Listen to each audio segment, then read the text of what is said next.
The sports memorabilia behind him, all those artifacts should give it away just how much this guy loves sports, how much he is working in sports, and how much he loves sports. It is Matt Farrell. He joins me on the On to Something podcast. I'm Bryan Fenley. This is a sports media podcast that not only shines light on those who are in the industry, but from just a personal perspective, yes, we're going to go there, but also the business perspective. So you're going to get both sides of the interviewee. So it's a different angle. It's a lot of fun. I'm Bryan Fenley again. And Matt, thanks for doing this. Looking forward to having you on. Obviously, sports marketing consultant and CEO and host of the Farrell Sports Business Podcast. Look forward to talking about that as well. Thanks for your time. Oh, really appreciate it. It's great to be here. Thanks for having me, Brian. When you're looking for what you want to talk about in your podcast, I was going through some of that. One of the things I noticed early on was the importance of networking. It's a term that's thrown around a lot. What are people missing the mark when it comes to networking that they can do that you've seen really help in your own life? I usually start with a stat because networking it sounds like a cliche, like, oh, it's a relationship business, and we've heard all. It's not what you know, it's who you know, and we've heard all those cliches. But through the course of my career, and I'm in my mid 50s now, I've had 8 different roles or positions. One of those came out of just putting my name into a resume into a pile. And, that's 30-year case study of how you build relationships, how you build the network. Yes, sometimes you can kind of get an in with somebody. You still have to be qualified to do the job. But then it even starts like on the very, very beginning side of like any intern I've ever had. I I said, what you learn here at this internship is going to be fine. But that's not what's going to stay. The more people you meet, that's what's actually going to define your success in this internship. And so I'm a big relationship person. I value the relationships I built. And if there's anything that I can push and pay it forward, that's a common theme. Well said when it comes to relationships. And the fact is, I'm curious, how much do you balance out? There's this obvious need for knowing the right people and building up those relationships. But then how do you balance it out with what somebody's good at and having to take what level of stock in that as to them being ready for whatever that is, if that makes sense. So you're talking about there's the networking component, but then the capabilities of said person, where does that need to be as well? Because there's the old thing that I hear people saying, you can be really, really good at something, but if you don't know anybody, you can only go so far to an extent. And then you can know everybody, but you might not know what you're trying to do or where you're trying to go. And that can create its own challenges. So if there is this like pulley system to finding that medium between networking and then talent, where is that sweet spot? Boy, that's an age-old question. And there's going to be a big it depends on there. Um, for example, and not to pick on any one industry, but if I need somebody who's excels in search engine optimization for or data analytics or even various impact pieces of finance or something, the networking piece that's a is less important. I mean, it certainly helps, but that's a super defined skill. But the reality is of I think working in sports, they're not always the largest organizations. Specialization is not always, that's a luxury.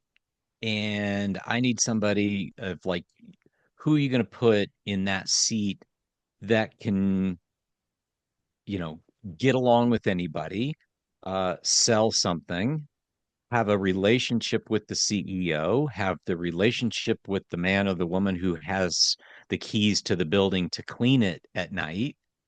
And it's those softer skills that you look for of who can get a lot of different things done.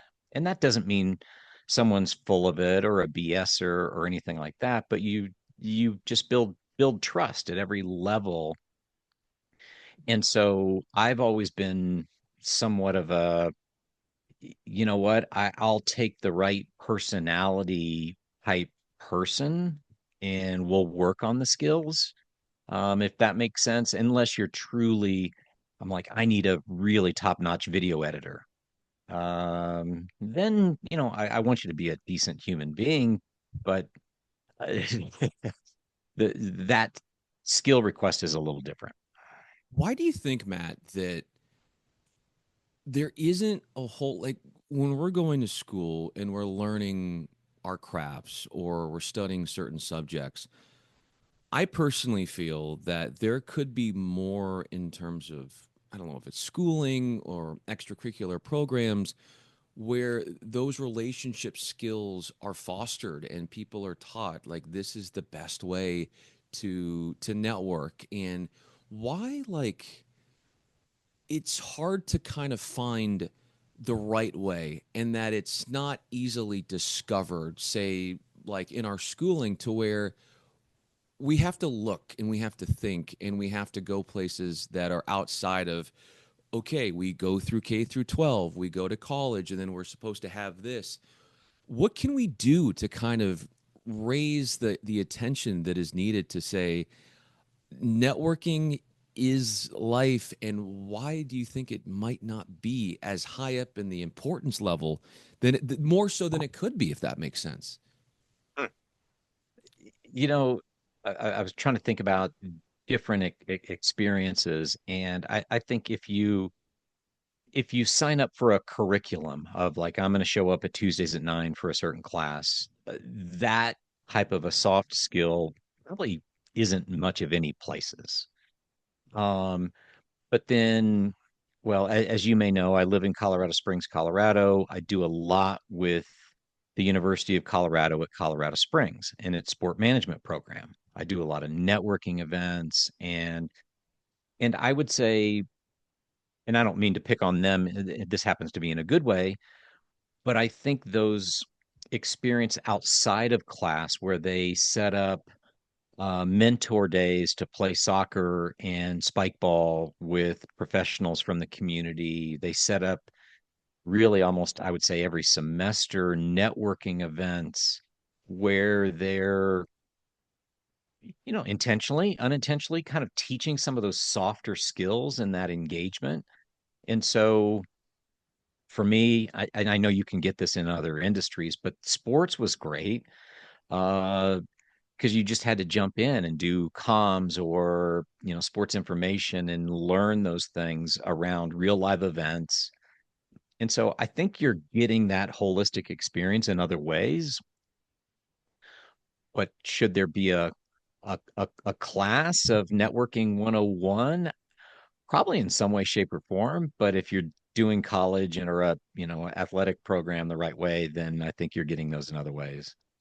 In what ways do you feel like working in sports and the different roles that you've played with different leagues and different networks that you've worked with, and obviously what you do at Farrell Sports needs to be pointed out. You're president there, sports marketing consulting agency specializing in sport growth, emerging sports, challenger brands, and startups, Yeah. where you do all of these things related to sports, and how, in what way could you stretch to think that it might help you in terms of being a dad and the parallels that you could dig from your experiences in the sports industry to making you a better father, or the ways in which you can kind of find those connections?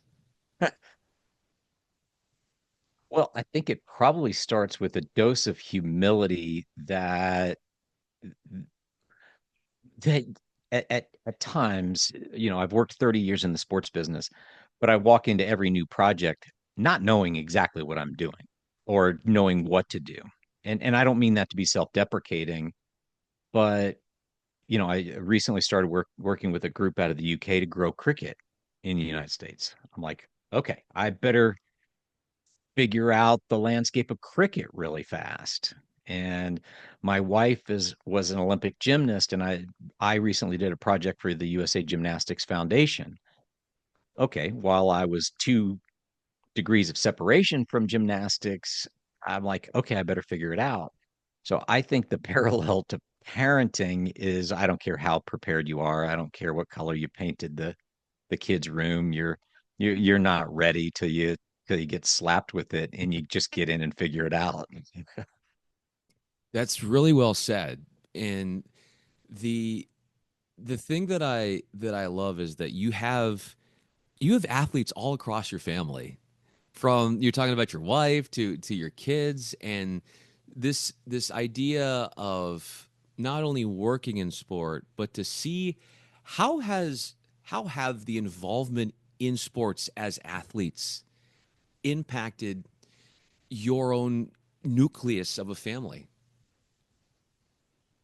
You know, you're right. My wife was a silver medalist in the '84 Olympics. My oldest daughter played wheelchair basketball at a high level and played at the University of Illinois.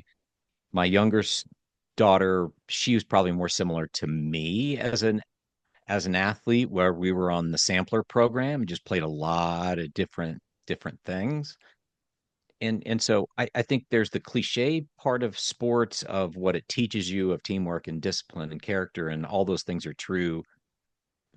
But then when you're working in the industry, there's an understanding of what it takes to work in the sports industry. So, for example, a lot of people are working holidays. A lot of people are taking, in my case, in the Olympic world, you're taking 3-week trips. And so an understanding of the culture of working in sports from a family who knows sports helps a lot. No one's looking at you of just like, well, maybe other than the dog, of like, why are you leaving again? What's up? And you're like, well, it's a national championships. I kind of have to go to that.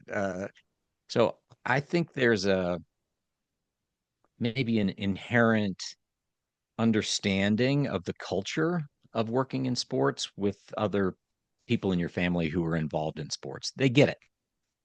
They certainly do. And Matt Farrell's with me. I'm Bryan Fenley. Doing some research on the fam and all of the different tentacles that are out there as far as what they have done and are doing sports wise. You mentioned that you got the 2 daughters, and how have you been so proud? Obviously, you're proud of both of them in so many different ways, but what Abigail has done, you talked about wheelchair basketball at the University of Illinois. And how does she continue to inspire you by her talent, clearly, but her work ethic and what she does? It's a it's a good thought. I mean, sports shapes so many of us in what we do. In her case, you know, uh, a young girl born with spina bifida, you don't know what life is going to be like. Um, and really, sports providing a huge social and cultural outlet. And I would say my wife and I, we were not the sit in the stands yellers and screamers. You appreciate it for what it was, but I look back, I said, I can't tell you how many baskets she scored as part of the junior Denver Rolling Nuggets. I maybe could tell you what tournament they got first or second in, but the fact that she used that, turned it into an education for an undergrad and a master's degree at the University of Illinois, got her first job in sports working as a comms person for US figure skating. That's more important than whether we won the Firecracker Invitational in 2016, You show up for your family. How do you show up for yourself, Matt?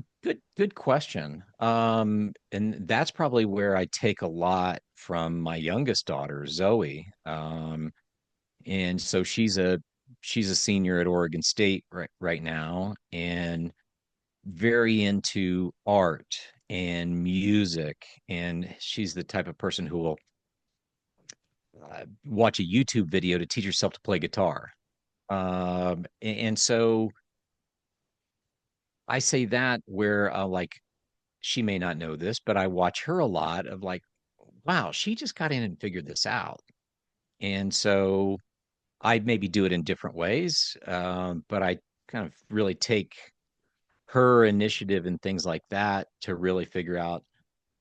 I didn't know, and some would claim still don't know anything about doing a podcast Oh, or stop editing my it. own videos, or Oh my gosh. but you're like, okay, how can we just get in and figure it out? Um, and so my outlets on the personal side, it's golf. And you know, through COVID, just got connected with a network of people who play almost every Saturday. And it was just, I don't mean to overplay it, but it was just such a, oh, said, this is a little overly dramatic, but it was a little bit of a lifeline of social contact. And we did an international trip together as a group with 13 of us this year. So that's an outlet.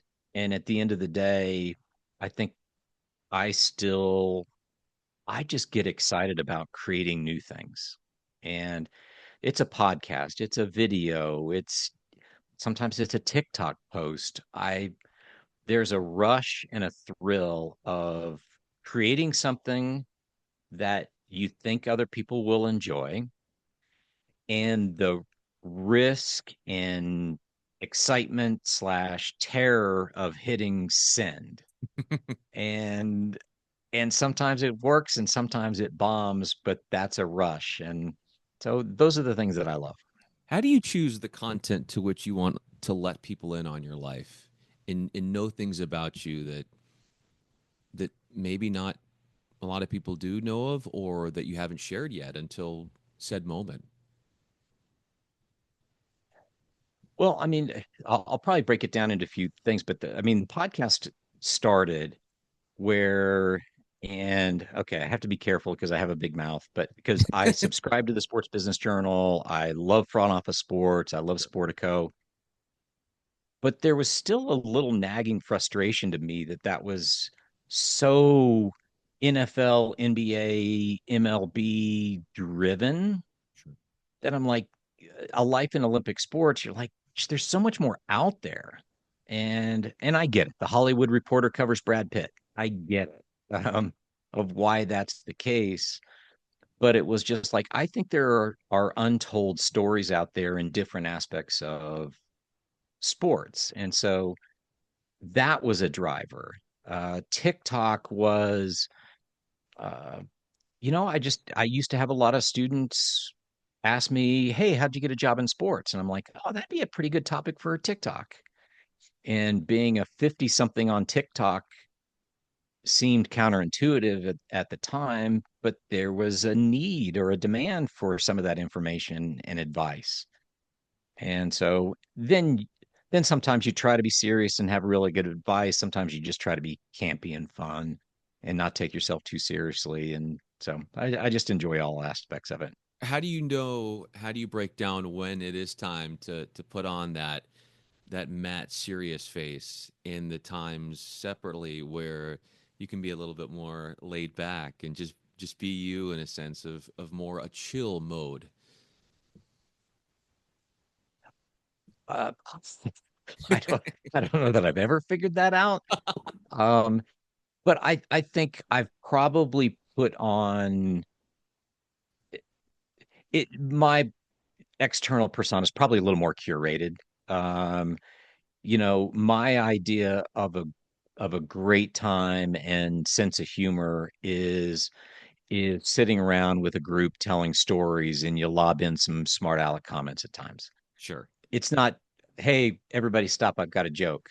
I'm not that type of a person. And so it when the medium allows that type of relaxed banter, uh, But if you're just picking up of like, hey, I need to teach people about networking on TikTok or a YouTube, that's probably a little bit more of a curated, serious space. So where does the wit come out when you're with your golfing group and let's say you guys are overseas, all on the course? Oh, that can be vicious.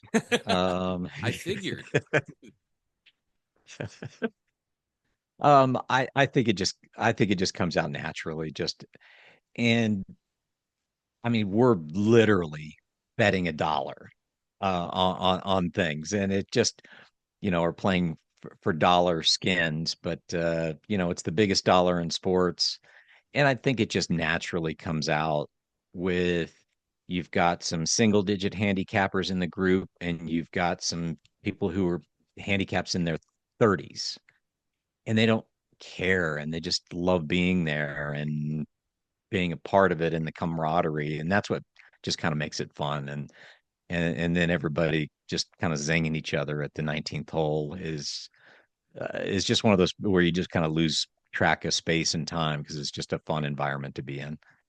It is, and you hope that you're not on the side of you are getting the projectiles of playful banter insults, but it's this playful as to say, "Hey, you remember what you did on 17 and you scolded and it went beyond the green, or on 13 you hit the tree and then it went back in and you got lucky, even though the pull hook got into play." But this idea that In you that group, if you're ignored, that's the worst thing that's possible is being ignored. So it's well okay that to that kind of that take a few shots. well said. And then I know one of the topics that the themes of this conversation has been how we decide to learn or how we go about the protocols in which you like to learn. The kind of the mental checklist. This is the way I like to do things when I'm thrown into a new situation with work, or you talk about the podcast, or outside, anything like that. The way that you like to learn and the steps that you take, say in the workforce, how would you compare that to the way that you like to learn in terms of being a better golfer and the steps you take to be a better golfer?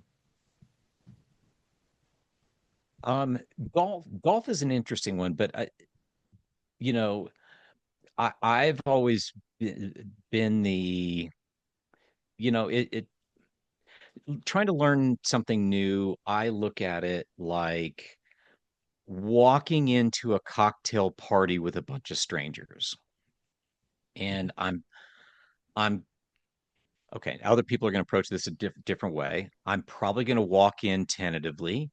I'm probably going to stay on the perimeter of the room, watch, see what's going on, see what people are like, whatever the the vibe is, and kind of just figure out the vibe. And then like, okay, I've got it. This looks like a friendly face. I'm going in. And learn and ask a bunch of questions. And sometimes I'll play a game that I try to divulge as little as possible about myself because I'm asking questions of other people. And you just unravel things and figure it out, and next thing you know, you're like in a comfortable space. Um, with golf, I think it's maybe similar in concept where there's so much noise on golf of lessons and tips, and I'm a big TikTok person, and I get a ton of TikToks on golf. And as soon as the person says, when you're addressing the ball, make sure and keep your left shoulder, I'm like, pass. I don't want all that noise. And just try to figure out and separate what's really important, what's the culture of it, and um, use that as a learning tool. Is probably how I'd go about it. If you were to put out, and maybe you've done this, if you were to set up a TikTok video that isn't, I mean, it's going to be technical because you're going to do it and it's going to help people with their swing. How would you go about staging that video and what would you share with people that's helped you? Well, you just triggered the. I'll tell you what I would do because the best golf lesson I ever received. Um, and I don't know. I was just kind of feeling a little smart assy this day. He was a young man in Florida, and I walked up to him and signed up for a lesson. And I said, listen, I said, you're going to tell me a bunch of things. You're going to give me a lot of information. I'm going to nod like I understand. I don't.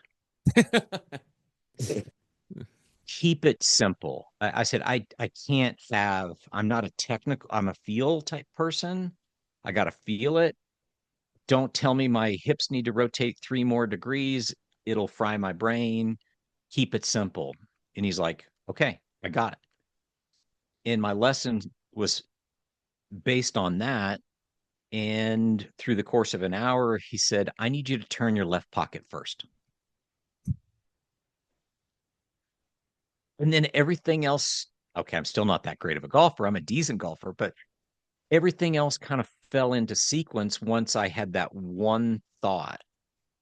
And so I guess how I would apply that to a TikTok videos is sometimes we overthink every variation and every aspect of something when it or even a candidate interviewing for a position, I tell them, gosh, don't no one cares what you did when you're 5. We don't need to know every sequence of every job you have. Pick 3 things that are the most important thing to remember about you and focus on those and simplify. And so that's probably a common theme of golf, talking to students who want to get a job is simplify. Um, we don't have the capacity to learn like you think of information overload, blah, blah, blah, blah. Dial it down. When are you most comfortable? You said it earlier, where, and I'm this way too. I'm just naturally curious, so I like to, when I meet people, I like to ask questions. I don't like to be the one that's doing most of the talking, just because maybe I'm more comfortable in that space potentially, but I also really enjoy learning. When do you find, and I guess this is a setting that would be fitting for the answer to this, but in what, beyond this setting, where do you find, who do you have to be around to where you find you're most comfortable talking about yourself, which is not always an easy thing to do? Yeah, I think we all have a sense of vanity to us that we want to share our experience. This you tell me that a bus came by and splashed you with mud today, then I immediately want to say, "Oh, that happened to me." I I think we all have that piece of vanity where we like to talk about ourselves. But even today, I would still rather be on your side of the microphone, asking the questions versus answering them. And maybe that's kind of some similar roots of sports and in your case, broadcasting. I like that side better. Um, but at some point, especially with students, I think I talk to a lot of different university classes, whether it be uh, Chapman, UCCS. I still do a lot of stuff with the University of Illinois. I've got a class with UConn next month. And that when you have to force yourself into just maybe relaying your experiences, but relaying them in a way that is not just a story about one guy. And how do you take your one story and make it applicable that somebody else can take care of, take something from it, even if they're pursuing a degree in accounting of like, Yeah. why do I give a rip what happened to this guy at the University of Arkansas? You said, Matt, that so much of the way you learn, and I love the metaphors here from golf and how it's applicable to life and how it's applicable to work. And you've said that with golf, there is such an importance for you, a comfortable factor of a feel, and that you are at your best when you kind of use those senses to get you places. How much do you feel like a feel or a hunch can be what drives you, can be what sort of opens up your thought processes as to how you want to go about decisions in work, a feel thing or a hunch, if that makes sense? It makes total sense. And there's a real world example from even the this morning. One of the hats that I wear is the CEO of a baseball company called Bat Around. Think like a golf simulator for baseball, where you and I can play games and hit the ball, and the animation plays out on the screen, and we play games with each other. And so we we had a meeting with our game developers this morning, and we're in the middle of a negotiation with a potential partner for that. And it's hard to tell this story at a 30,000-foot view, but I've got the tech team telling me, well, we need this, we need this, we need this, we need this. And I'm like, I agree with all four of those. But at the end of the day, there's a relationship piece I have to keep intact that I feel like I can only push three out of the four of those. And so I, you know, analytics and data drives a lot of decisions, but at the end of the day is, you know, I'm one to one with the CEO of another company where we're negotiating a good partnership, but you have to sit there and think, can I make that putt? Um, and, and so there is absolutely a gut feel of when to push, when to back off, uh, and so that I would like to think is a learned skill of where you figure out what's going to work for somebody. I've never been one, and quite honestly, I may not be rich because of it, but of like I never was the one that felt like I had to win every negotiation. Is like, let's play a longer game here. And in any winning partnership, there's probably a little bit of mutual joy and a little bit of mutual pain in that partnership, and versus coming in of like, how do I crush this? How do I crush this other person? Right or wrong, it's just never been my mentality. I feel like that's so poignant because life can be, in some respects, one big compromise. If you look at it from being a family man, and then there's what you like to do, and there's what other people like to do. And at work, there's what you like to do, and there's what other people like to do. So, Yeah, I think a lot of people can get a deal done, but how many people can get a deal done and a renewal? That's mm, really important to me. Is like the partnership work that 1 year, 2 years later, that same partner comes back and say, "Yeah, that works. We'd like to do this longer." That's the biggest sign of success to me versus winning the point. well said. And if I were to make a personal example out of this, for me just getting married, winning an argument against my wife, I don't think that does that many good things in the grand scheme of things. I think those are those situations where, like you said, you don't need to necessarily win something and have the other person not feel like they're the winner or that you have to over dominate. That's not the way I look at it, because sometimes I know we look at life wins and losses, and it's easy to see that beyond just the sports fields. But like you said, there's a long game at stake here, and there's more of that gray area. And I thought we did get to the root of what your outlook is on the gray area and how you maneuver this industry so well. And your resume speaks for itself, Matt. I appreciate you coming on and Thank sharing you. some of your story. And we went a little deeply philosophical here. I don't know if you thought we were going to go there, but we did. That's what I like to do. And I appreciate you so much. Thanks so much for making the time. Bryan, this is a great conversation and really enjoyed it. So thank you.